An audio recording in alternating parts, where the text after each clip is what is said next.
Трговија со луѓе за сексуална или експлоатација на трудот, трговија со деца за криминал или трговија со човечки органи. Ова се само дел од видовите на трговија со луѓе. За начините како да се заштитат од овој вид трговија учеат дел од волонтерите на Црвениот крст од различни возрастни групи.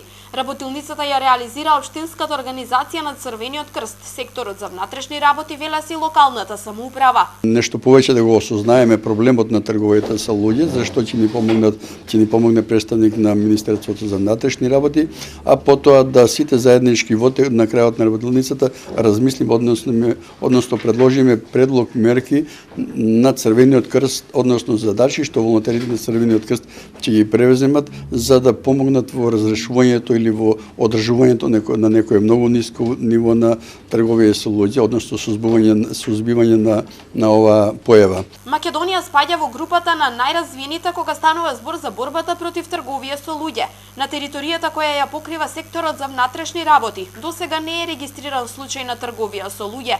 Надлежните велат дека криминалните групи најчесто жртвите ги пронаоѓаат помеѓу луѓето кои се во социјален ризик, ниско образовани или пак се од дисфункционални семејства. Најчесто се бираат средини, сиромашни средини, каде образованоста е на многу ниско ниво, се земаат и жени и деца за вршење на криминални действија, деца за просење се носат на запад и воглавно се од семејства кои не дисфункционални, не се во добра функција, од тие средини се регрутираат луѓе и се носат за нив одредена цел и таму се експлоатираат тие луѓе. Стеј департментот ја рангира Македонија во државите кои што целосно ги исполнуваат стандардите за борба против трговијата со луѓе.